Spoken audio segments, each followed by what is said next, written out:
everybody. Welcome What's back. We are on episode 9, 9 part 2.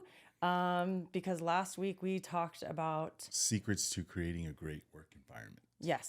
yes, hacks, if you will. Yeah. We were going to be sharing today. So let's get started. Yeah. Okay. Wait, before we didn't talk about this, but peep the glasses, guys. They're actually really flower vases from our awesome girl Sarah Myers. Give it up for Sarah. Gracias. Sarah, I know these are flower vases and they're freaking amazing. Mine has hot dog on a stick. Dude, peep the hot dog on the back. The corn dog and the lemonade. Sarah's a genius. This is actually a flower vase. Both of these are. Yeah. That one has hibiscus flowers and Betty Boop on the back. And we have cheers. we have to drink. Make eye contact. Oh, I lost my straw. Okay. We may or may not have adult cocktails in here. Nobody will know. Anyway, these are flower vases, you guys. Go check her out. But we don't have any flowers. And I thought, what a cool cup to put your cocktail in. Your adult beverage, if you will. So thank you again for sending these to us. They're freaking amazing. Check her out. She's amazing. Okay. So moving on. We're going back with a part 2 of our secrets to creating a great work environment. Yes, but we were talking about some really funny stories that happened at work. Yeah, I mean, you can't go without saying. You know what I mean? Like, there's always good stories, man. I'm sure everyone can share one. I'm sure you guys are going to drop your funniest stories in our comments. Please do. By the way, we love that you guys share like your stories and whatnot. Thank you so keep them much. coming. We love reading them. It tickles us pink, if you will. But yes, we're going to tell you a couple of stories. Do you want to go first? No, go ahead, please. Okay. So I thought about, and trust me, I have been working, if you count babysitting, since I was 8. But I really started working when I lied when I was 14 years old, and I said I was 16, and because I wanted to make money. Sure. And I got hired. I don't even know how I got this job. Thinking back now, I'm like, it was really scary because you could only work at night in this really weird building. But anyway, I did phone surveying for Family Feud. So I would call, you know how they say out of 100 people surveyed, 59 people said this or whatever. I was the person who would call random people from this list that they would give us and say, hey, we're doing a survey for Family Feud, and we would ask them questions, and then we would, write down whatever they said. So that was my first job. So all that to be said, I've had so many jobs in the workforce starting at the age of 14. Sure. So when I thought about this one, it made me laugh. So it was the last corporate job I had. And I was sitting in my office with my boss, and we were strategizing about a big team that we were building. So we were the big team, and a lot of little teams wanted to be on our team, and it was part of the contract. Like, hey, so the big companies wouldn't monopolize the industry. Sure. They had to have a certain percentage of small business and small women-owned business on their team, which I thought, oh, that's pretty cool. So this one gal, she worked for a small business, and I've known her. We've hung out over the years. We've known each other for years, and let's say she's not very PC with me and with the gals. But when she's in a mixed company, she's super business-like, power suit, Louis Vuitton 5-inch heels, just a badass, right? So she kept calling me, and I was just too busy to call her back.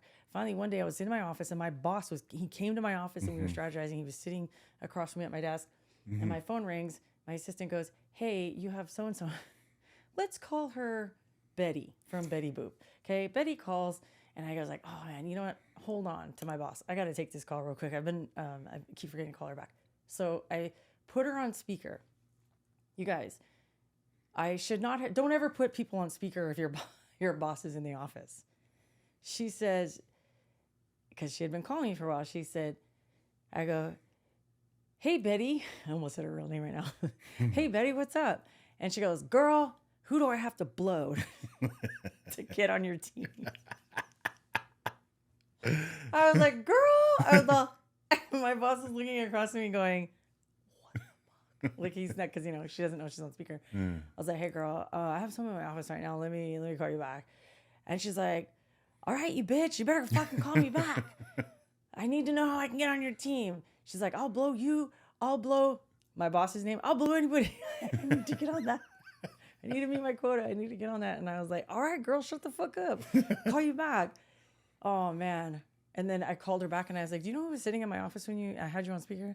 And she was like, no, please tell me you're lying. And then we had a golf tournament like 2 days later. And she's a really good golfer. She would not look at him. She was already assigned to his team. She wouldn't be on his team. She was so embarrassed. So that's my funny story. What's your funny story? That's going to be our new thing. Who do I have to blow to get on your team? What the fuck? But anyway, guys don't know. You guys don't know how crass we are when we're just with each other. It's pretty bad. We're pretty nasty. Okay. Okay. Girl, I didn't need to know that, but okay. So it's like right. It's like me, like how you know me, Yeah. on steroids. Yeah, I believe you. There's no doubt in my mind. Okay, what's your story? So, we were doing security. There was quite a few of us doing security at this building. And it was basically like weapon screening, just screening for any weapons or whatever. Oh, this story? Yeah, it's really bad. Oh, no. But it's a good one. So anyways, this guy's coming through and he keeps going off at the waist. So he's going through and it's going, eek. Yeah, it's like beeping at his waist. Take your right? change out, take your belt off. Yeah. That kind of- Exactly. Use your own tray. Don't share trays. Right. So anyways, like he keeps beeping at the waist and we're like, hey, go back, man. And then I said, everything's out of your pockets. But he goes, yeah, man, I did everything. And then he goes back again. It goes off again. I said, hey, get back, man. And he goes back. He goes, I don't know what it is. And I'm looking at him. I'm like, well, what do you want me to do? You're not coming in. Right. So he goes, oh, like he goes like this. He turns around and he not runs, but like walks fast outside. I go, hey, man, because he left all his stuff. And as he's walking outside, he sticks his hand in his pants, like, and he's walking away. Then my buddy runs out because, we're thinking he has a weapon. And then as soon as my buddy runs out the door, he turns around and said, it's this. And he's holding, How do I describe? YouTube might not monetize this if you use the wrong word. So he's holding a circular body jewelry for the crotchal area, right? Crotchal area. Yeah. So he goes, it's this, and it's this big, this circle shaped metal, right? How? Let me see. How big is it? It's like, I don't know. It was like this big. I don't remember. Stop. Anyway, so he puts it in the tray. Why do you act like you don't hear me? I did. So he puts it in the tray, he puts it in the machine, and then me and my buddy are like, ew, we don't want to touch it, right? Because we know where it came from. And then there's around the corner from us, like the tray kind of goes around to another guy, couple guys. They haven't seen the whole thing. There was only 3 of us. Wait, let's be clear, just in case someone's listening on Spotify and on Apple. Sure. Because they don't see the video. No. It's a circular body jewelry that goes on a male part. That his twig between his berries. Yeah. However you put it. I don't know how it works. So it's that, right? So I'm sure you know what that is now. We don't have to describe it any further, do we? Well, first of all, we got to be careful because YouTube might not monetize this. Yeah. And then secondly, it's for the listeners who are not watching the video. Okay, fair enough. Yeah, so we put it in the machine and it's this giant metal circle, right? We see it on there. Oh, okay. So it goes through. Is it wet? I don't know. Who would ask that question? Why would you ask that? Just Why would you wanna ask if it's know. wet? Why would, Well, maybe it was wet from sweat. I don't know. Okay, sorry. Carry on. So it goes through. It's a giant piece of metal, right? And then the guys behind us didn't see what happened. They just knew the guy was able to get through. Like he stopped beeping at the waist, right? So the guy was in such a hurry, he grabbed all this other stuff that already went through and forgot it. And he started bolting down the hall. And he forgot his jewelry. His body jewelry. He forgot his body jewelry. So he started bolting down the hallway with all this stuff because he was running late. And then the guy that didn't see any of the beginning grabbed it with his hand. You. and said, "Hey, man, you forgot your jewelry." And he was holding it like this with his hand. Well, that's why I asked if it was wet. Maybe did it slip or anything like that? No, he was holding. He just grabbed it. Oh. It didn't slip. Nothing. Did you smell it? I don't want to know that. So yeah, that's it. It's late. He touched it. The guy touched it, and from then on, he became Gollum from Lord of the Rings. No. Yeah, they nicknamed him Gollum from Lord of the Rings for like 7 years, man. Did they go, my precious? Yeah, that was like his nickname. Okay, so let's just tell your story. Okay. So I hired this new guy. He was really cool. Like, he's young, he's ambitious, whatever. We moved our whole office building from one office building to the next. So it was like a big to do. And if you've ever moved your office to some other office, it's a pain in the ass. So we go, but it was already fully furnished. So we didn't have to take our old, stuff. So in my office was this giant desk, but it was facing, like my back was to the door if I was going to sit at this desk because it was facing the window. Whoever had it before liked to look out the window. Me, I don't care. I don't want my back to any door. One, for safety reasons, and two, feng shui. Man, it's bad luck, right? Brings all the bad energy in. So I told this guy, he's a pretty big kid, and I said, "Hey, come in here and help me move this desk." He said, "Okay." But the way that the room was configured, and it was a big L desk, so you had to like push it, move it, like Tetris, right? Yeah. You had to move it around. So he comes in, and mind you, for whatever reason, I know, we moved in on a Saturday, which, corporate, you work 9 to 5, Monday through Friday. Yeah. But because we needed to keep this thing moving, we had to work Saturday and Sunday. And so no air conditioning on in the building. Okay. Well, they don't turn that stuff They on. don't turn that shit's bitch off. on, man. They're like, that costs money. No, you can't have any air, but we want you to work on the weekend. Okay. So then we go in and I said, "Hey, come in here and help me move this desk because I want it, positioned a certain way." He said, "Okay." So I said, "When I move it this way, we're both going to turn the same way. So if I'm moving it to my left, you're moving it the same way." The right? opposite way too. Well, yeah, exactly. Is right. Yeah. And so we start doing it, and I move it, and then he's moving it if I'm moving it this way, he needs to move it this way. So, and he was moving it so the desk wasn't moving at all. So I was like, "Oh," and it was this big oak desk too. So I was like, "Oh," and then I looked up and I go, "Oh, no, help me move it this way." He's like, "Okay." So we started doing it again, and he's like pushing against me, and I go, "Hey, dude, like push it this way." He's like, "Oh, yeah." And we do it one more time, and he's doing the same shit. And I go, I just stopped, and by this time I'm sweating. And if you know me, I don't like to sweat. I'm a sweaty bitch. And I turn into the Hulk when I get hot and I get sweaty. And I was like, and I just looked at him and I go, "Are you just fucking with me right now?" And he's like, "What are you talking about?" And I go, "Get out." Get out. And then he was just looking at me and I was just looking at him. And we didn't say anything. And then he just walked out and he's sweating bullets. His whole shirt's wet. He's got a sweat poncho on. Like, it's bad. And then I call my bestie Evelyn because her office was next door. And I said, "Hey, come in here." She goes, "This is what I want you." And then I thought, am I giving direction wrong? So I go, "Ev, help me move this desk. I want to do it this way." She goes, "Okay." We picked that bitch up, put it down. And I go, "Jesus Christ. Let's go to lunch. I can't take this anymore." We went and had margaritas and we came back. That's my story. So we had a whole bunch of other ones, but some of them were really raunchy, so we couldn't really tell them. But anyway, fun stories at the office, right? You have to have good times. Yeah. If you're gonna be there, right? If you're gonna be there. And at the time you're like really mad, and then now years later I'm looking at it going, man, and that's still the inside joke. When something keeps going wrong and you're like, I wanted to say, "Are you just fucking with me right now?" Like, that's the inside joke now. So, Jesus Christ. Okay, so we're going to get back into part 2 of our podcast. Of the secrets to creating a great work environment. I like reading that. I know, you're doing such a good job too. I'm so proud of you. All right, cool. Okay. Let's start with number 1. You want to kick us off? Sure. So number 1 is always be solution driven. So what does that entail for you? And especially for our young people who are either just starting out in the workforce or like are still in college and you're about to enter the workforce, because we are coming to graduation season pretty soon here. This means, man, don't be that negative Nelly. Everything doesn't work.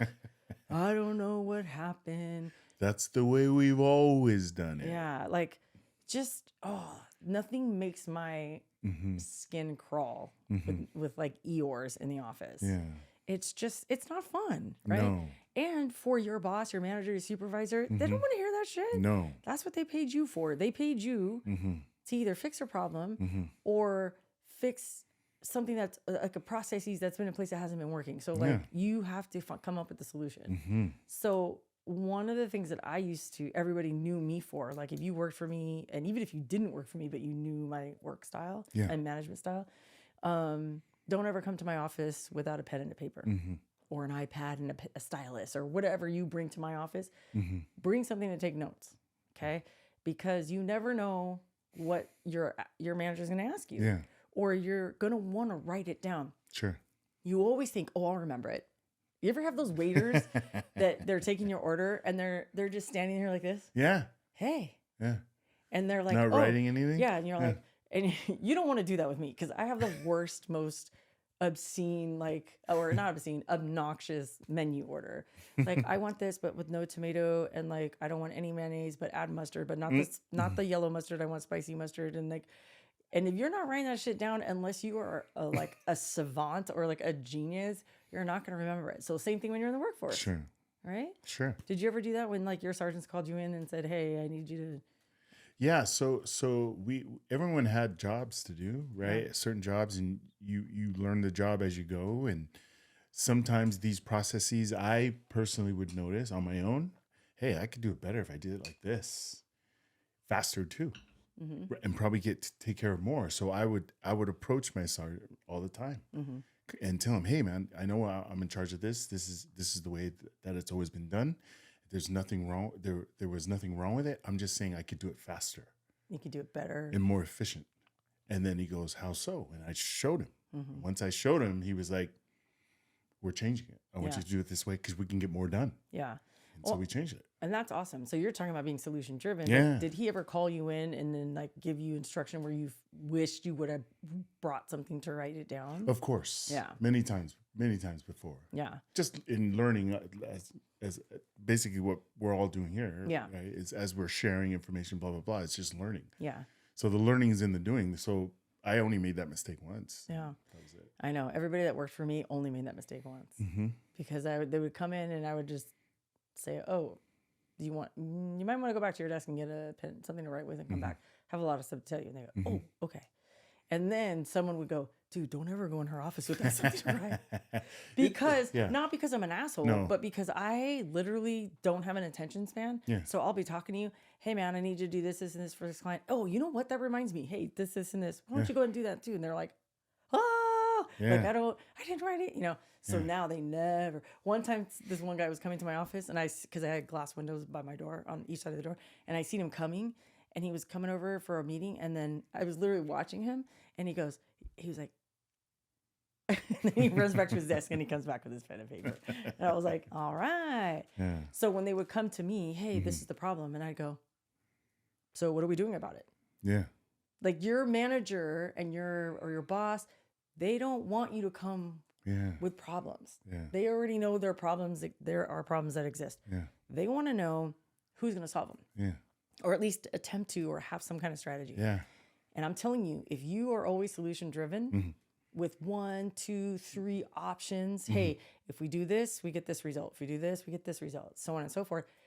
You're going to get noticed in big time. Good way. Fast. They're going to be like, hey, I love working with Tate because he's always thinking ahead. He's always got a solution if shit hits the fan. Game changer. Game changer. I'm telling you, it's a game changer. We also have don't weaponize your incompetence. That goes kind of like. What do you think that means? I already. You have good stuff on this, so why don't you go ahead and. Okay. Well, listen. In the same vein where your boss does not want you to come in and be an Eeyore and everything sucks, I don't know what to do. Yeah. Versus the person who says, hey, this happened, but I'm thinking that we can do this, this, and this. What are your thoughts? And then you collaborate, right? Yeah. Weaponizing your incompetence is going, oh, I'm new. I don't know how to do that. Or you do it wrong on purpose. And we know when you're doing it on purpose because you're like, you know what? I don't have time for this shit. Let me just do it myself. Yeah. Don't be that guy. Yeah. And I say guy because in my experience, it was usually a guy that would weaponize his incompetence. And then the women that were on my team would be like, we don't have time for this guy. Like the guy who was helping me with my desk. We don't have time for him. Trust me. And by the way, he didn't last very long on our team. No, he didn't make it. Most men didn't. My team was comprised mainly of women. Sure. Or women or folks who identified as women because we know how to get shit done. And so don't weaponize your incompetence. If you don't know how to do something, right, that's okay the first time. Maybe the second time. Yeah. But not a third, fourth. Hey, this is my new personality. Yeah, Vicky, you gotta fix it. Yeah. So all these secrets and all these hacks, you guys, we're trying to tell you. And if you don't know something, look it up. Yeah. Ask questions. It's called Google. Use it. It's free. I'm not even joking. Yeah. I can't even tell you how many times I've used Google. Sure. How do I fix my computer because it's doing this? Because here's what I didn't want. I did not want the IT guy coming to my office and go, did you turn it off and turn it back on? And to which I want to say, I don't even want to say it. I was like, do you want me to, put my hands around your neck? Like, do you want me to kick you down the stairs? Like, oh my gosh, why? Is it just me? Or did the IT guys always say, did you turn it off and turn it back on? Yeah. Oh my God, what a concept. I never thought of that. Jeez Louise. So anyway, don't weaponize your incompetence. Yeah. Right? Look it up. My thing too, I don't know how everyone else feels about it, but this is how I feel about it. Like, if I don't know it, I want to know. You know what I mean? If I don't know how to do it, I want to know how to do it. Exactly. Especially if it's part of my job. You know what I mean? Like, I want to know how to do it. I don't want to not know how to do it, and I want to know how to do it good. Yeah. That's like how I think. You know what I mean? When stuff gets like I don't know how to do that. I'm staring at it like I want to learn how to do it. So Tate is like a what do you call it? Like a self-made handyman. Sheesh. He's learned how to fix so many things around our house, on our cars. He's always been that guy who likes to like fix things, like take toasters apart and put them back together, that kind of thing.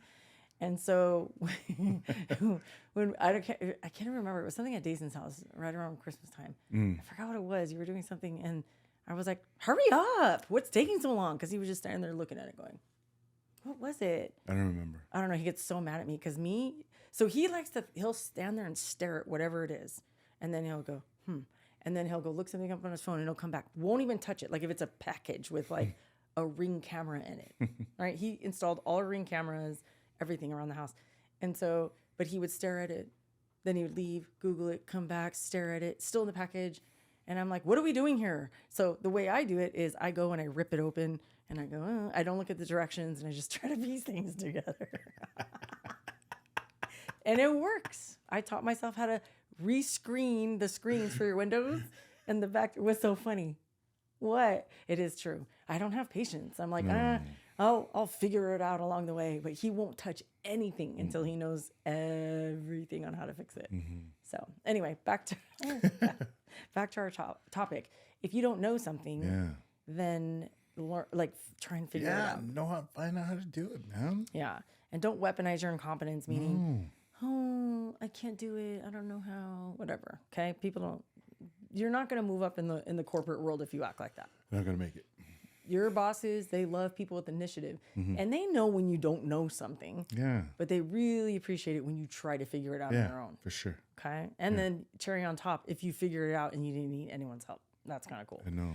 Okay. So that's secret number. Tip number 1, that was always be solution driven. Yeah. Yeah. Secret number 1. These are the secret hacks to providing creating, what is it? A great work environment. There you go. Awesome. I love it. Okay. Secret number 2. Go ahead. No, go ahead. Protect 2 things at all costs. Which is? Number 1, your integrity, and number 2, your reputation is everything. You guys, this is especially for our young people. Yeah, at work, everything. It's everything. And we've taught our kids that. Sure. You only have 2 things in this life that no one can take away from you. your integrity and your reputation, and they are commingled. Okay, they are married to each other. Yeah. You cannot have one without the other. So what do we mean by that? If you have integrity, that means you're honest, you're trustworthy, you have good character, right? You always do the right thing. Sure. So integrity means, let me give you some examples. I have a great story. I just had a brain blast right now, and I thought of a great story from work. Okay. I had a client who we used to call the Dragon Lady. Do you remember the Dragon Lady? I do. And it was one of our biggest clients, and she was one of my worst clients. But we got along for whatever reason. You know, I think I placated her a lot, and whatever. She needed to be the alpha girl. Like, she needed to be the boss, right? So we're like, whatever. And I can see why. We're in a male-dominated industry. So we used to have this team that worked on this project for several years. And when you work on a project for several years with several, like the same people, you tend to be friends, you go to outings, you do all kinds of stuff, right? Sure. So we did. So one time, one of the engineers had a boat, and we went out Newport Beach. Remember that? So I called Tate and I said, hey, so-and-so wants to take us out on his new sailboat. We're going to sail around the harbor, have a couple cocktails, and then I'm on my way home with my friend. And he was like, okay. And so he, you know, because I had a designated driver, I got to drink this time. So we went on the sailboat. We went with my coworker who had the sailboat, and then our clients, because there was two of them. The woman client she got trashed, and she was like, you know, whatever, doing inappropriate stuff on this boat. And I'm texting him going, man, I can't wait till this shit docks. First of all, I get seasick. I'm really motion sickness, but I had a patch, whatever. So we only sailed around the harbor for a couple hours. We came back, fine, right? Had a good time. We left. I went home. So I take pictures. Remember I told you, I'm the picture girl. I take pictures everywhere. And I had these pictures of all of us just having a good time on the boat. And she emailed me and said, hey, it was so great hanging out with you, blah, blah, blah. I don't have very many friends in this industry, to which I'm like, yeah, no shit, Sherlock, because you're an asshole, right? So she's like, send me some of those pictures. So I said, okay. Yeah. And I sent her pictures to the email. She sent me the email. And she sent me the email. I responded, attached pictures, sent them back. Then I get this frantic call at like 10 o'clock at night. I think, it was late. It was late. And she goes, oh my God, why did you send those pictures to that email? That's my personal email that I share with my husband. I'm sorry, you're who? And I knew she was married, but I was like, okay, like, what does that have to do with me? Yeah. She's like, he didn't know I was there. I told him I had a community meeting and blah, blah, blah. And I was like, oh my God. And by the way, I'm a magnet for situations like that. I don't know why. People tell me things, and if you don't tell me it's a secret, then I'm going to talk about it. Doesn't that make sense? Yeah. Not only that, but she sent me an email. So I sent her the email back and attached the pictures. How else were you going to send the pictures? I don't know. Like telepathy? I don't fucking know. So I was like, okay, what does that have to do with me? You sent it to the wrong email. I go, I responded to the email you sent it from. Well, it doesn't matter. You should have sent it to my other email. I'm like, your work email? You wanted me to send? Girl, bye. And I was like, well, I don't know. I'm sorry. Like, what am I supposed to say to that? Sure. And she goes, you need to call my husband right now. And you can hear someone like kind of yelling in the back. You need to call my husband right now. And you need to tell him that you sent them to the wrong person. And I was like, you're in the pictures. I'm like, what? And she goes, you need to do it right now. And I go, you know what? I'm not going to do that. Why would I do that? I'm not getting in your shit. Yeah. That's verbatim what I told her. Remember? And I said, I'm not getting in your shit. This is it's not my fault that you told him girl, no, I'm not doing it. And then I had it because she was already working my nerves for like the last 3 years. And so she's like, you better call him and you better tell him. And I was like, girl, bye. Click. I hung up on her. I was so mad. Like, how dare you try to like compromise my integrity, right? Yeah. I told my husband, and we were laughing about it when I got home. And so anyway, fast forward, she tried to fire me. She had this big old case against me. Like, I remember. Remember? And she tried to get me fired from my actual job. Yeah. Which, by the way, 2 weeks before this incident. Not from the contract, from your actual job. No, from my job, Yeah. not from the contract. Yeah. Because I was a consultant. 2 weeks before this, we had won like 14 awards for her for the public relations that we did for this. You guys were kicking ass. We were kicking ass for her, and she was looking like the second coming to her boss. And then this happened, and then all of a sudden, I'm the worst, and I don't know what I'm doing, and I'm incompetent, and this and that. And they called my boss and tried to fire me. And my boss, who was actually a really good friend of mine, she's like, you know, we'll just take her off this project. And the project only had like 2-3 more months on it, but I was pissed. Yeah. So anyway, long story short, long story longer, I kept my integrity because I'm not compromising my integrity for your dumbass and your shenanigans. It's not fair to me. So all that to say, in the workplace, there's always going to be opportunities for you to think about, oh no, should I just do it because she's my client and I got to do it? Or, oh, this is going to be a lot of money. Should I like steal secrets and that, whatever it is. I don't know what whatever it is. If it feels wrong, it is wrong. Just do the right thing, man. Just be honest. Do your best. That's all you're required to do. That's it. They don't pay you No. to sacrifice your integrity. Because then here's what happens. You sacrifice your integrity and now you have a reputation. See what I mean? 2 things people cannot take away from you unless you give them away. And once you give them away, there's no coming back from that. And we've taught our kids that their whole lives. Yeah, since day one. Since day one. Always do the right thing, right? But I was like, oh, hell no. And I had so many other stories of where I've watched people compromise their integrity. Yeah, same. Seen it happen. Everything changes, man. Everything. And you're one decision away from just screwing up your whole life. So changes. Just don't do it. It's not worth it. And you just got to take a step back, take a deep breath and go, is this worth what the consequences are going to be? Yeah. You already know. Once you know, but once you ask yourself that, you already know. If you have a pit in your stomach, dude, you already know. You know it's not the right thing. And then if you're thinking, well, maybe I can justify it. Maybe I can. Then think about all the consequences all the repercussions that can come from that, and ask yourself, is it worth it now? Yeah, it'll totally outweigh. Yeah, and then you'll be like, hell no, I'm not doing that. Yeah. Right? Yeah. So don't ever compromise your integrity or your reputation. Those are the 2 things that you hold on to. And if they're gone, that means you gave them away. You gave them away, yeah. And for the what? only way they can be taken away is you give them away. Exactly. Yeah. Exactly. Okay, cool. Secret number 3. This is my favorite one. Secret tip number 3, always be networking. Man, always. I have taught our girls this and my son this from day one. The inside joke for our family is, ask mommy. She knows a guy. Right? That's because if I know a guy, then he knows a guy that knows a guy that knows a guy that can get you what you want. Like if I personally can't do it, I know someone who can, or we'll go six degrees of separation, like the Kevin Bacon game, and we'll figure it out. And that's because I love to network. Yeah. And what does that mean? That means talk with your colleagues, talk with your cubicle mate, talk to the mailman, talk to whoever in your building. The lawn guy. Anyone, your pool guy. Because you never know. And guess what? Communicate with these people. Be nice to them. Strike up conversations. And you know what you'll find? That you have stuff in common, or maybe you can help each other down the line. It may not be right then and there, but you never know. And what does that do?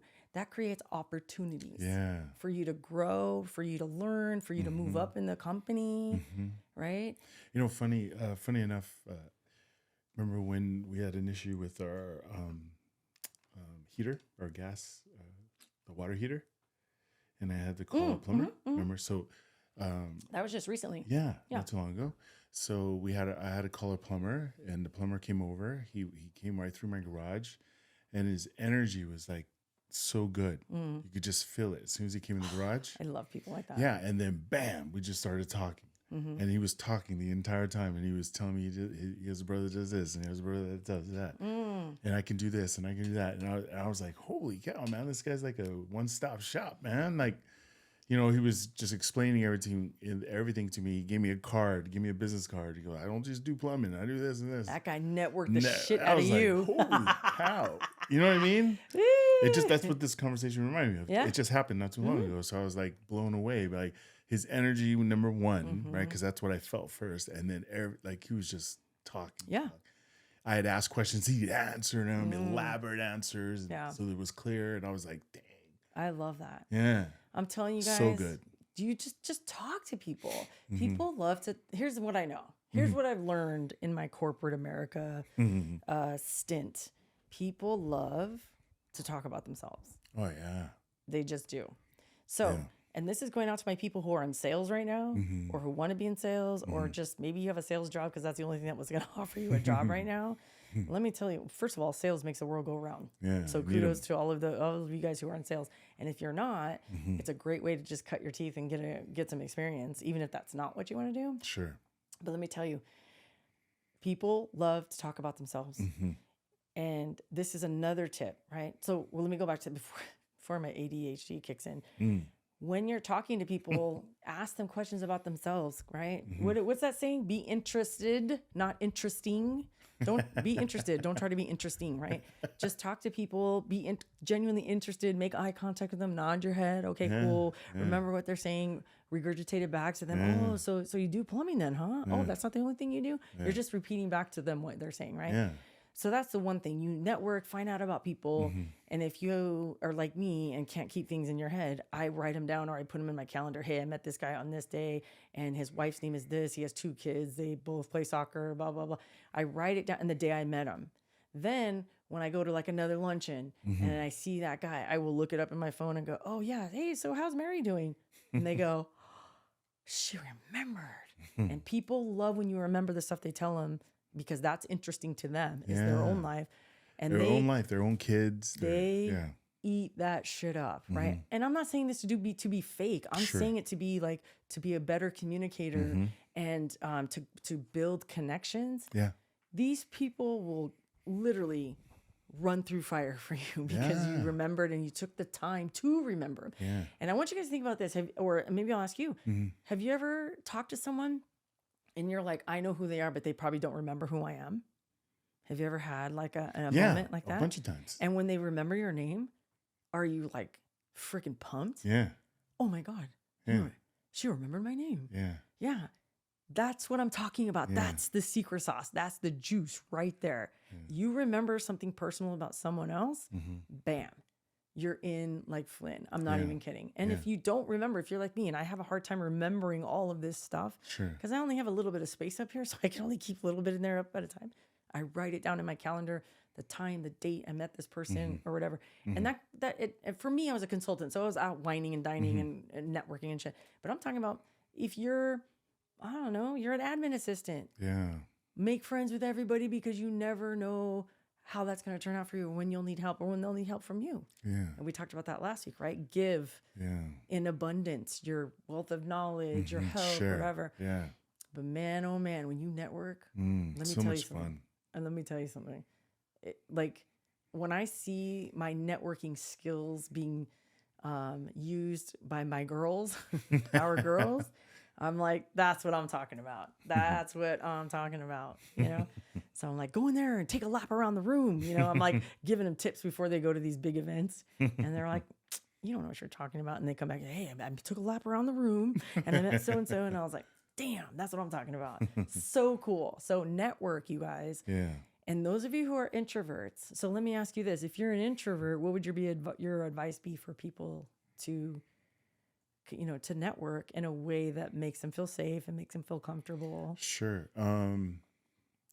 I think for me, I wasn't really good at it at first, just being honest, right? I think I was like, I spoke too much, right? When I was like trying to figure it out, I spoke too much, right? And then I come to find out, hey man, like you don't have to talk a lot. You can listen. You can ask a question and just listen. So there's so much power in just listening. Yeah. So, and I think I'm a pretty good listener. You're an awesome listener. Yeah. So, and I like to listen. I almost mostly enjoy listening than talking. Well, that's probably the introvert in me, but I love it. Nuh-uh. But I'm generally a really good listener. I listen with a lot of intent, right? Yeah. Because I shoot back all the information right back when I'm able to talk in between our conversations or whatever. But honestly, you got to do it. I mean, I think I remember one time you said what really helped me to learn how to like not be such an introvert when you're in mixed company, man, Yeah. you can't just sit there and like Yeah. not talk, right? Yeah. And I think one of the things you told me, like when you first, were in law enforcement, you said you would just start saying hi to people Yeah. At the beginning. at the very beginning. Yeah. It was just like, hey, how you doing? Yeah. That's it. Yeah. And that's the baby step. That's the baby And I step. remember you telling me that. And then you started saying hi to more people. Yeah. And then the women love this guy. They were like, oh my God, Tate, you're so big. And I was, I made you some cookies. Remember that? I do. Yeah. And then you get all embarrassed or whatever, but they loved it because he would say hi to everybody, to, the clerks, to whoever. Even the cleaning ladies. Yeah, the cleaning lady. They loved The him. gardeners. Well, like anyone I saw that was working in the building. That's all he did was say, hey, how's it going? Yeah. And then he'd be like, one time I said, like, in my beginning stages of Hales, I just remember we were in an elevator.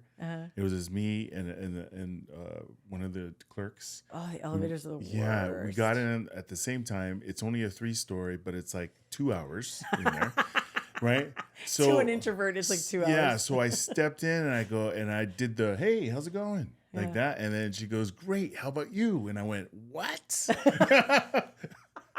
Hey, this is not how it You're goes. not supposed to say that to me. You know what I mean? And we were in the elevator for like 2 hours. It had to go to the 3rd floor. And I was like, man. what the hell was that?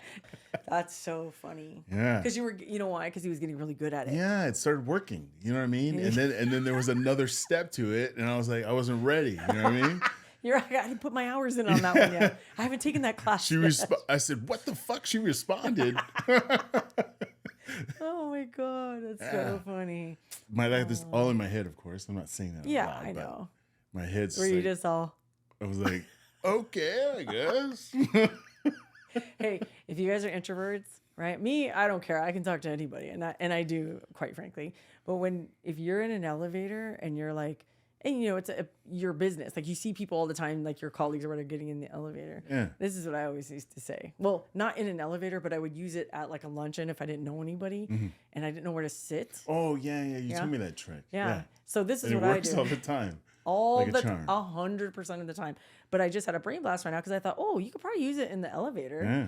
But every time I'd go to a luncheon and I didn't know anyone, and you just have to sit, and they're round tables of 10, and you got to sit down, and you're like, have you ever been to like a luncheon or like an award ceremony, and you sit at the table and you're all, oh, can I sit, here? Oh yeah, no one's sitting here. You know what's really embarrassing? Hey, is anyone sitting here? Yeah, someone's sitting there, and you're like, okay.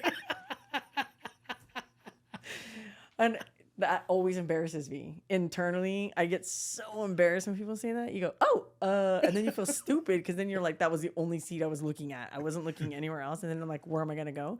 So I would always, when that happened, I would always go, oh, man, you're going to wish I sat here. You're going to wish I sat here. And then I walk away and then I feel better, but it's still embarrassing, right?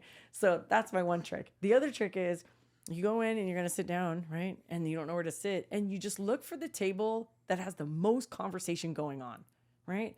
A lot of the tables, they're also... Wait. I don't know this one. Go ahead. Yeah, so no, you do, but I'm just adding to it. Okay. So you'll see people at the table just doing this on their phones, right? Don't sit at that table. You're not going to be able to network, okay? This is especially for my salespeople. But if you see people like talking and almost the whole table, if not the whole table, is just kind of vibing, right? You look at that table, if there's any empty seats, you go over there and you go, all right, is this where all the cool kids are sitting? Because I would love to sit here. And they go, oh my God, yes, sit down. I'm like, please don't say someone's sitting here. But it works every time. 65% of the time. Every time. I'm telling you, it works. You go, hey, is this where all the cool kids are sitting? Because I would kind of want to sit here if it is. And then I'd sit down, and then there would be an extra seat, right? And I'd see some other schmuck just walking around going, where do I sit? And every time, and this is another networking technique, I see a guy or a gal or whoever, and I'm like, they're looking around, and they just look lost and like so embarrassed, right? So I look and I go, oh, come. And they're like, me? Like, yeah, come here. And they come over and I'm like, hey, I saved a seat for you. And they go, oh. And then they're thinking, fuck, do I know her? I don't know her. But I did it. I do, again, helping people because I love to help people. And they'll come sit down and I go, hey, I'm Noelle. And they're like, oh, hi, I'm, so-and-so. I go, you don't know me, but you looked really terrified over there. So I just saved you seafood. They're like, oh my God. And let me tell you, the last time I did that, it was one of the biggest clients I had. Yeah. Yeah. And he was just like, one of his staff was supposed to go and they couldn't, but that was a meeting he couldn't miss because he was a guest speaker, right? And his staffer was supposed to do the speech for him, but I guess he got sick, so he came and he was like, fuck, And so I was like, hey. And I was like, come sit down by me. And they're like, oh, okay. I came and sat down. His name was Tom. Tom, what's up? And I came and sat down and he looked nervous. He's an engineer. He's not a public speaker. He's sweating. He had a comb over. And I was like, hey man, you look terrified over there. So I just thought maybe he needs a hand and come sit down. He goes, thank you so much. He went up and did a speech and he's like, hey, shout out to Noelle over there for saving my seat. And I was like, you got it.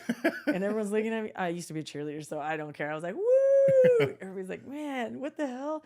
And that's how I started my networking career. I just made shit up as I went along. Yeah. But it's fun. So I figure you could probably use that in the elevator. Oh, big time. Right? If you get terrified in elevators, either you don't say anything, but if it's people because they're always in your building, you're like, hey, man, is this the cool kids in this elevator? Right on. I don't know. Try it. I think it would work. I think it would.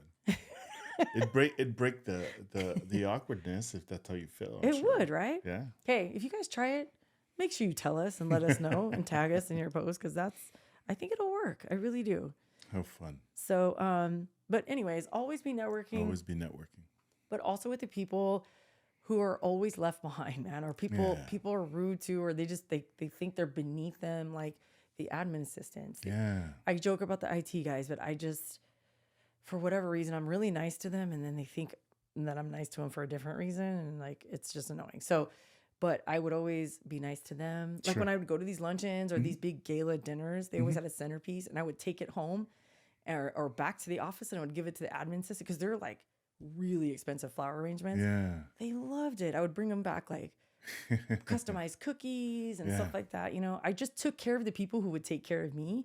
So I knew they always had my back. So that's another form of networking within your community at work. Yeah, right? To create that great work environment. Exactly. Spot on. Yeah. Okay. Because I believe just because they're admins, it doesn't mean they're not important to the business. Let me tell you, they're the most important people to your business. Saying. I'm not even joking. Yeah. If you guys, again, I keep going back to sales because these are a lot of the things that salespeople go through. Sure. The executive admin assistants, those are the gatekeepers. They know all the secrets. They know where all the dead bodies are buried. They know everything. And they can get you on the schedule. Yeah, big right? time. So be nice to everyone. It will literally, like, it's worth its weight in gold. I promise you that. Not only that, because you're being a kind person. If anything. Yeah. You know what I mean? You're being nice. You're being nice. And people remember how you made them feel. Yeah. So always be kind. Always be networking. What's that saying? They're not going to remember what you say to them, but how you made them feel. Yeah. Maya Angelou. Yeah. That's so good. It's so good. Okay. And just I always think too, for me, how would I want to be treated? Yeah. And that's why I became the boss that I became because I didn't like being treated like shit. So I said, I'm not going to do that. Yeah. I didn't like the way I was raised, so I changed that, and we raised our kids a different way. Yeah, it's the same thing. How do you want to be treated? Do unto others as they would do unto you. Exactly. Right. Okay. So this stuff's gold, you guys. Okay, our last one is build trust with your boss. With your boss. Okay. How would you? You were a boss. I was not a boss. No, I know, but I wasn't. But the boss still has a boss. No, I know. Yeah. But the reason why I say that is because you have more experience with your employees building trust with you or not. Yeah. But I also have experience with me building trust with my boss. True. And so do you. True. Yeah. So let's start with you this time. Okay. Like what are some things that we were talking about earlier? What are some of the things that how you build trust with your boss? Well, that ties what I spoke about earlier when we talked about always be solution driven. We were all given tasks. We were all doing our tasks monthly. They were all being accounted for. Being, our sergeant was always checking it. And there were certain tasks I remember coming across thinking I can do it better. So I tried to do it on my own without saying anything, and I got it done faster, and I could do more. And so once I was able to figure that out, I told my sergeant, hey, I know we do it this way. This is the way it's always been done. I asked a couple guys around. They said, hey, they don't know any other way to do it. That's why we always do it this way. I go, but I figured out a way to do it faster, and I can do more. And right away he said, well, show me how. And I showed him. And once he saw it, he understood it. He was like, that's the way we're doing it from now on. And so everyone had to do your way. Yeah. That's So cool. as we were passing it along, right, to the next guy, I had to teach him because I was the only one that knew how to do it. You know what I mean? How did you come up with that? I don't know. I think I was messing around with the computer. Oh, okay. And then I came across it. Yeah. And then, because I told you, these guys, the guy that when I first started working there, were always saying, because that's how we always do it. You know what I mean? And you guys are going to hear that. That's a real That's how comment. we always do it. Yeah, that's There's a real no comment. other way you can do it, right? In my head, I'm like, I think there is. Well, if COVID has taught us anything, Sure. it doesn't always have to be a certain way. Yeah. COVID shocked the world, Yeah. right? That Changed. pandemic shocked the world Yeah. because no one was working from home. My team was, and it was on the DL, but no one was, and we were using Zoom Sure. 3 years before the pandemic. Yeah. So we were kind of ready for it too. But it changed the way we do work. It changed the way we dress. Like there's no way I would have had these tattoos in corporate America. There's no way, or to be wearing long sleeves all the time. There's no way, right? And so now who cares what you look like and what you're wearing? Are you getting the job done? And is it making me money? That's all your boss cares about, right? Time and money. They want to save time and money. Yeah. But I love that, Yeah. because you're going to hear that. That's a true statement even to this day, because we've always done like that. Look at the big companies are like, no, you can't work from home. You got to come in, because that's how we've always done it. Yeah. What? For 3 years, people have been working from home. Shut the hell up. And It's a power move. Don't lie. yeah. Just as productive as they were if they were If not more. Yeah. And happier. Don't you want happy employees? I know. Jeez Louise. But yeah, build trust with your boss. And one of the ways you guys can do that is be a person of your word. Yeah. If you say something, mean it. If you say, I'm going to have this report to you by 4 p.m. today, have it by 3:50. Yeah. Have it done. Have it done early or on time. If you say, hey, I'm going to take your shift, like you were telling on the last episode, show Overtime. up Yeah. for your shift. Yeah. Be there. Be there, So, because when you don't keep your word, you're always going to be known as that guy. That's where integrity and your reputation kick in. Exactly. The reputation. Yeah. Not just with your boss, but with your colleagues, Everyone you work with. your project teammates, whoever. And honestly, this is just life experience. I mean, life advice, actually. Yeah. Because if you tell your spouse, hey, I'm going to, wash clothes every day for a month, and you don't, or whatever you're promising, if you don't keep your promises, then your word is shit. Nobody's going to trust you at all. At all. So apply that to your workplace. It's the same thing. Yeah. Right? Be reliable. Because that ties in with being a person of your word. Right? If there's 2 people up for a promotion, and one of them I can count on day, night, 24, 367, I can count on them. Or if I give them something with little direction, they take it, run with it, and that's how they always are. Versus the person who's just always on time and clocks in, clocks out, doesn't do anything extra, and maybe says they're going to get reports to me or get these tasks done, and they never do, and they're never on time. But they both started on the same day. They both have the same resume. They both have the same educational background. I'm going to give it to the guy who I can count on. Yeah. Okay. So you have to be reliable. Yeah. And that comes with being a person of your word. See how these are all tied together? Yeah. That also comes with being prepared. Listen, Linda. If you're not prepared, chances are you're a person that doesn't have confidence, in my experience. The people who don't have confidence and hide behind other people's work or weaponize their incompetence or always point the finger and blame people, even if it is their fault. Like, do you know how many times I've had employees, some of my staff, mess up royally And when the client comes to me, I don't blame them. I say, hey, you know what? That's all on me. I should have been watching them better. I should have been checking in more. I take the blame.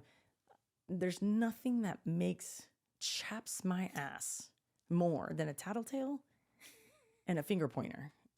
I can't, dude. I can't. And those are the people who are never prepared. Yeah. Either they're not prepared for a presentation. They're not prepared. Their reports aren't ready. Yeah. They're not ready to hit the ground running. Right. Those are the people who don't have integrity. Yeah. I mean, and I'm not saying everybody, and I know circumstances are different, but in my experience, these three things all tie together. They're all closely woven together. Yeah. And it like real quick, if you think about it too, like let's just take work out of the equation. Let's just talk about preparing for something, whatever it is. Doesn't matter what it is. If you're not prepared for it, how do you feel? You feel anxious. You feel scared. You don't want to do it. Can I postpone it? Can I move it? But if you're prepared, what is it? It's like, let's go, man. I'm ready to do this. Your chest is the energy is different. Your chest is puffed out. Yeah. You're like, let's fucking go. Yeah. You know? So if you could choose between the two, right? Which one would you choose? Yeah. You know what I mean? That's how I see it. Do your homework. Yeah, man. Yeah. Oh, man. Feeling good. Good energy. I'm ready, man. Let's go. When we'd go in for these big multi-million-dollar pitches, right? I prepared so much. Yeah. Now, was it last minute? Of course it was, because I'm a procrastinator. You know what I just recently... But we didn't say anything about procrastination, did we? That's part of being not prepared, technically. I recently found out, and my best friend Evelyn actually sent me an Instagram reel and goes, I think this is you. It was, I have high functioning anxiety. I didn't even know that was a thing. Yeah, I remember when she sent it to you. And so when I started seeing, right when you said it, I was like, "That's you." I know. Yeah. And I'm like, "Ew, wow, drag me, why don't you?" But it was true. Yeah. And our good old friend Val, my therapist, was like, "Yeah, duh, girl, I don't pay you to berate me." You know what I mean? Yeah. Man. High functioning anxiety, and what that entails is procrastination. We could do a whole podcast on that. I know. And it would be for free, not what I pay. Pay good old Val. But yeah, being prepared. Being prepared. Even if you're in college right now and you're listening to this, if you're not prepared for a test, come on. for man. a final, how do you feel? Know. So, man, but we'd go into those pitches and they would be like, every time when I knew I knocked it out of the park, it was like, I prepared for that bitch so much because I walked in there with my chest out, like, yeah, because so much confidence behind it, right? You're like, I know what the fuck I'm doing, man. You know how I always knew when I was feeling myself in these big pitches, and 9 times out of 10, I was the only woman in this room too. By the way, we'd do these big pitches, and at the end, I'd be like, they would say have you do your pitch, and then they have Q&A, right? They'd ask you these questions about the project. You got to know your shit, right? So I knew and this wasn't on purpose. I don't know what inside me just always made me say this, but they would go, okay. And then they'd Q&A, we'd knock it out of the park too. And they're okay. Do you have any other questions? Do you have any last questions you want to ask us?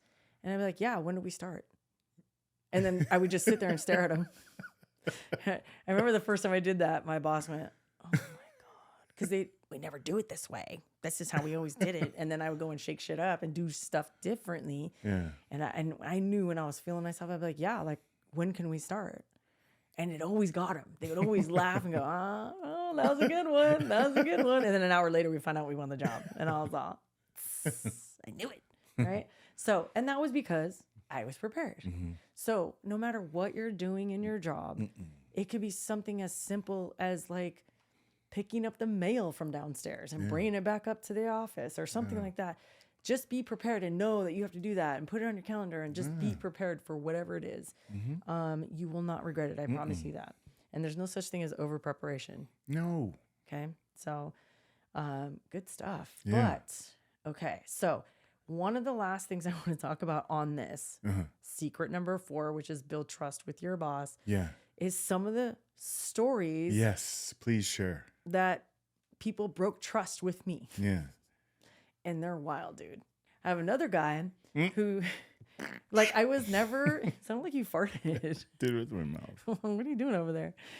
Another one was, I was never in the office, so I trusted my staff to work at the office by themselves, All the time. right? I remember.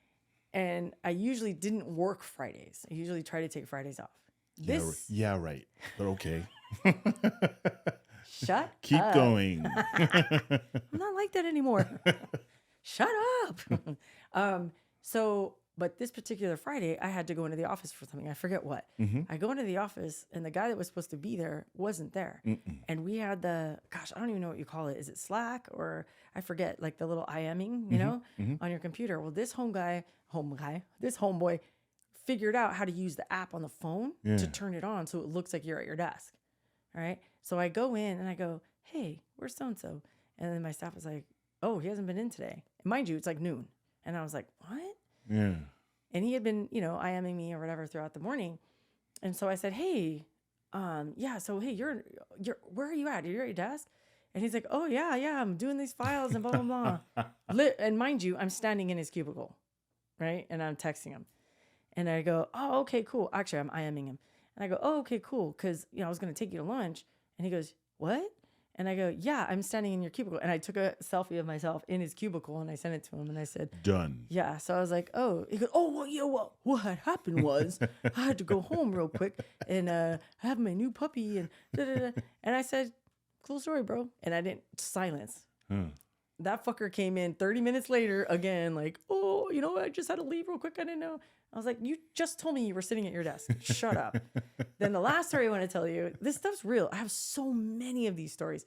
This last one, this guy was on my team because his dad works for the company and he begged me to put him on because he was technically supposed to be out in the field with the engineers. Sure.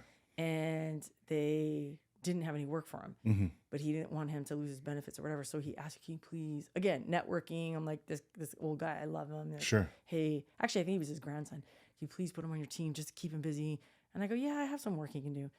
This guy, I said, hey, again, it was a Friday and I went to a corporate office for something.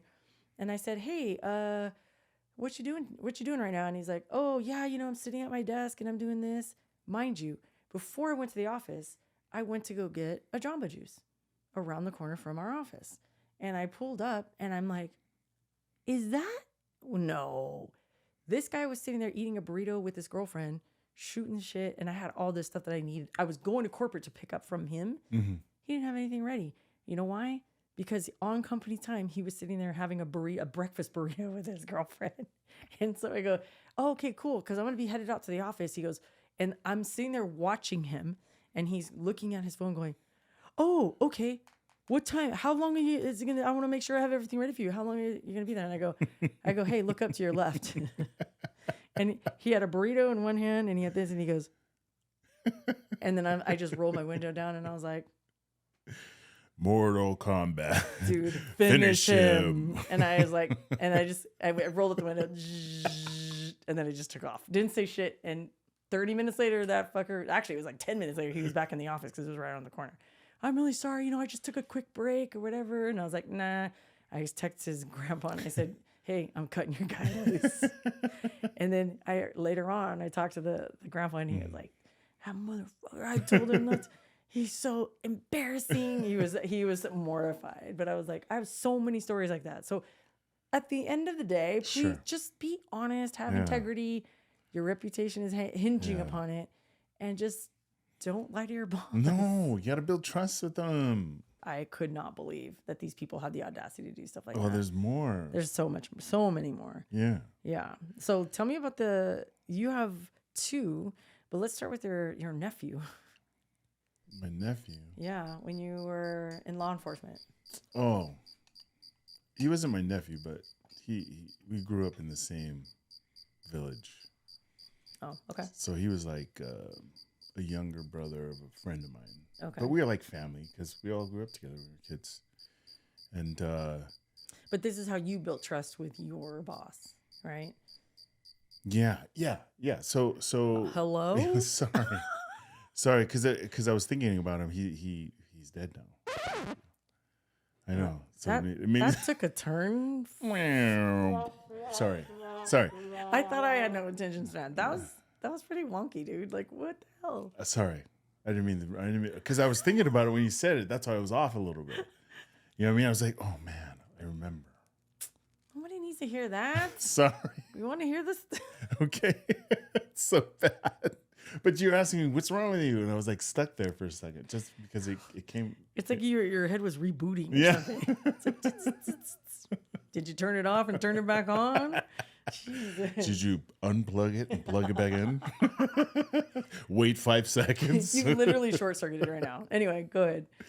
Anyways, I built a lot of trust, not just with my sergeant, but other higher ups, because in law enforcement, working in jails and stuff, some Samoan kids would come through, and they didn't know how to handle them, and so they found out I worked there. They knew who I was because I had a good reputation, so they would always bring me down there and try and build trust with them. The thing about Tate when he was in law enforcement and he would talk to like inmates that would come in, you always talk to them with respect. Yeah, all the time. And calm. Yeah, they were. And they just immediately, well, they see how big he is, so immediately it demands respect. Yeah. But then the way he's talking to them, he doesn't talk down to them. No. He doesn't treat them like trash. No. He's just very respectful and has empathy for them. And they shape up right away with no force, no nothing. And so you built trust that way with your sergeants because they're like, man, he actually knows how to talk to people. Funny how like the baton doesn't work as well as Tate talking to them, you know? Well, I think it's because I had a little bit more life experience than a lot of the other young kids we were all working together. Some of those old geezers. They set in their ways. Yeah, they bit were racist. I mean, come on. Yeah, they were the generation they grew up in. Sure. Yeah. Sure. So that's how you built trust. Yeah, just communication. Yeah, they would call on you, and so always volunteer, always be the one. Yeah, I'll do it. You know, and they could count on him. Yeah, he was being reliable. Yeah, I did it all the time. Yeah, so you got two different perspectives from the boss and from the employees. Yeah, so, yeah, well, that's cool. It made life easier on the job. Yeah, you know. No, I get it. Yeah. You guys, that was part 2. That was part 2. We could literally do a 3, 4, 5, 6, 7, 8, 9, 10. I know these tips will help you. Yeah. Because they're tried and true. It's not like we just like read it in a book and we're telling you. We actually lived these Did it ourselves and experienced it. Yeah, for sure. Anyways, thought of the day, courage to continue matters more than success or failure. That's Winston Churchill. Okay. Right? It goes well with me sitting here doing this podcast. Because that's courage. That's courage. Right? Right? Yeah, that's pretty awesome. Yeah. So basically what it means is like when you're scared, the courage to continue doing what you're scared to do matters way more than what is it? Way success more or failure. than your success or failure. Because let me tell you something. Yeah. When you push through something and you didn't think you could do it and you were like really scared or didn't feel like it or felt down or felt depressed or felt like not ready. Yeah. You know what I mean? Yeah, they always base it off success or failure a lot when it's more the work, the courage to do the work. Right. It's the journey that matters. Oh, for sure. That sounds right. Yeah. The journey. Yeah. That sounds so fucking corny, but it is because when you look back and how far you come, oh my gosh, I had a brain blast. Drew sent me this TikTok and it was from the Barbie movie, and it said moms stand behind their daughters or stand still behind their daughters as they move forward, so their daughters can look back and see how far they've come. Made me want to cry. You're actually crying. Oh, honey. That's good. It's so good. And Drew sent it to me and it had the Billie Eilish song in the back. And I was all, and I'm texting Rebecca, I love you so much. But it's so true. So good. Moms stand still behind their daughters so their daughters can look back and see how far they've come. And that's so true because we talked about it yesterday. I did, not to you, but to Drew, because we were talking about something else. And I was like, I always wanted you and my kids. I want my kids, our kids, to be better than us, smarter than us, more intelligent, more successful, make more money than us. And that's what that reminded me of, standing still, and they look back and they've gone farther than we have. The courage, you guys, because then you can look back and see how far you've come. Right? All right, that's going to do it for us, because now I'm tearing up. What the fuck? Anyway, we love you guys. Thank you guys for giving us this opportunity to keep coming back week after week. You guys give us the energy and the wherewithal and the excitement to do this. Again, Sarah Myers, thank you for the beautiful vases. I promise we'll put flowers in and we'll post them. But for now, they're going to be grown-up drink glasses for us. I love it, and we love you guys. Please keep the comments. Make sure to like, follow, and share. We also have a TikTok, you guys. It's, pretty new, but please jump in there and follow us. And, anyway, so we can spread the good word. And also on the TikToks, we have longer videos, and they're not just about the podcast. It's like us behind the scenes and stuff like that. So anyways, enjoy. Thank you guys for coming back, and we'll see you next week. Bye. Bye.